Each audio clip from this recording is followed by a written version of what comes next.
our land and take it with them and make a profit of it, while the visitors industry is providing a service not only to the city, also to the people from the outside, to show them what we have.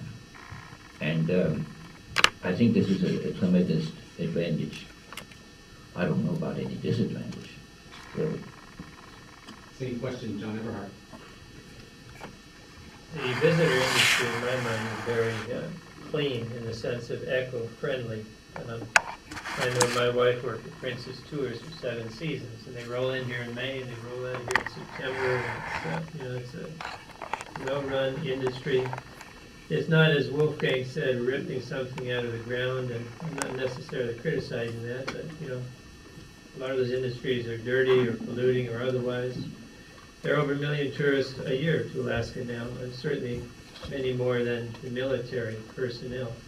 So it's very critical. It's very much on the upswing, and as I said, it's an eco-friendly sort of industry that we should do everything we can to continue to support. Miles. I don't see the visitor industry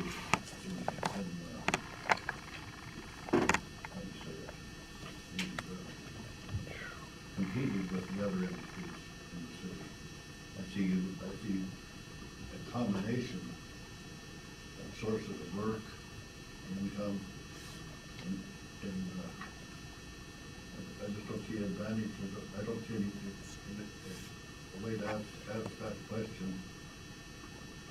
To me, it separates rather than putting the entire city and borough together.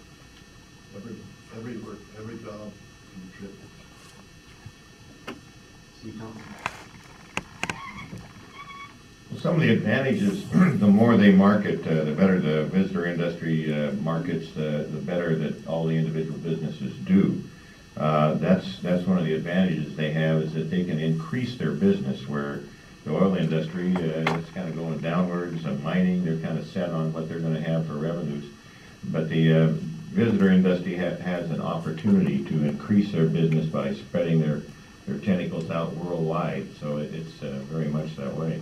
Disadvantages is the seasonal, very much an up and down as far as trying to keep employees. You don't have the same employees usually for year after year, because you have this seasonal thing happening, and it's very difficult to maintain that core of good workers because of the seasonality. And the final group of questions in round 3 or round 2 are for the Borough Assembly, and Matt will ask that question, and we will start with Guy Sadley. Guy, do you feel that it is appropriate to impose a local tax structure that seeks to capitalize on summer visitor and seasonal workers to raise revenues used to support general government services? Why or not? Why not? Impose a local tax structure that seeks to capitalize on summer visitors. I suppose you're talking about a seasonal sales tax. Something of that nature. Okay, I've deciphered the question. You got that part right. Why didn't you just say that? No, I would, if I had been on the Assembly a couple months ago. I've been off it for a year, but if I'd been on the Assembly, I would not have voted to put the sales tax on the ballot. Initially, it had a gross receipts tax component to it, which would claw back some money from Fort Knox and the refineries. But that went away, and so what was before the Assembly to put on the ballot was simply a plain old sales tax, year-round and seasonal. So I do not, do I feel it's appropriate? No, I would not have put it on the ballot. I don't plan to vote for it when it is going to be on the ballot. Thank you. Valerie Terry. The Assembly spent almost a year looking at alternatives to revenue in order to reduce property taxes, and the vote was 5-4. I supported the vote to go to the public and let the public tell us what they feel is a responsible way to try to reduce property taxes. I think that we spent a lot of time trying to decide how to help pay for all the extra services that happen when the summer comes around and to make our community beautiful, Parks and Rec. And so I think that sharing that cost with the visitors is okay. And what we tried to do was just balance it out. I don't know how the voters are gonna do. Maybe they're gonna vote it yes, maybe they're gonna vote it no, but we need to let our community tell us what we wanna do. Any questions, Billy Blanchard? I believe there are issues with this type of tax, certainly implementation. How do small businesses, bed and breakfasts deal with this type of thing when it's just, for a certain time period? So certainly the one that's before us, the voters, I wouldn't agree with. We do need to be looking at the expense side of it, the expenditures. That's where we need to focus and make sure that, we're clear on the money that's being spent, justification for it, and look to that side of it. We had the benefit of increasing revenues because of the changes in our real estate here, and I don't know that that's sustainable, so I'm concerned for that, but I certainly, this type of seasonal thing, I don't think is warranted in our community. Kelly Wood? I don't support the current sales ballot. That's the issue that residents are feeling right now with the residential property tax, residential property owners. And I think some of them may support a sales tax to offset some of that. I don't think that's the best. I think that an exemption is. I think that if we ever, there will be support for such things as a seasonal tax, is if there's competition for general, for dollars, local and state, and we discover that the industry needs it, similar to the bed tax coming about. There might be support for that, but I don't think it's necessary at this time.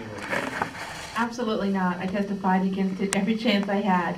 You should never target a group of people to take care of what I feel as a resident I should take care of. You pay property taxes in the hotels, you are giving back.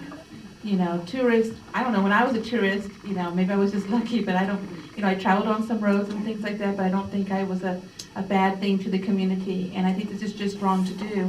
And it's not just wrong for the tourists, because we're going to also hit our seniors, our low income. We're also going to hit those people back to school. Now all of a sudden we have to pay 5%. I think we have to look at the whole picture, and until we can start decreasing our revenue and control the budget, we really have no right to be looking for any other kind of taxes. Thank you. Same question or comments? Yeah, well, I was one of the 4 that voted no for the sales tax ballot question. I didn't think it was equitable enough. Didn't necessarily feel that it was out of line to be taxing summer visitors. I had other problems with it in its the way it was even being considered to double tax renters, and then other issues that I had with it. So I imagine that the Assembly will be discussing, in my opinion, alternative revenue again, but at this point I am not going to be supporting the current ballot measure. But it's not because of the tax issue for summer resident or summer tourists. There are other problems with it. Dave Miles. Seasonal sales tax, it sounds like it's not equal before the law, which is what we are based on in America. And it seems like it'd be very complicated to collect for smaller businesses and such. I've always advocated reform of the property tax to split it off the buildings so that people are free to invest, and that would open up more opportunities for people to expand or change their industry as things change. So if we base it on equality, then we have to address other issues too. Some of the road damage done by the tour buses, that's a small issue that needs to be addressed along with other heavy use of the roads by trucks and such. Thank you. Thank you. Welcome to round 3. Round 3, in order to achieve our performance metric, which is finishing on time, is going to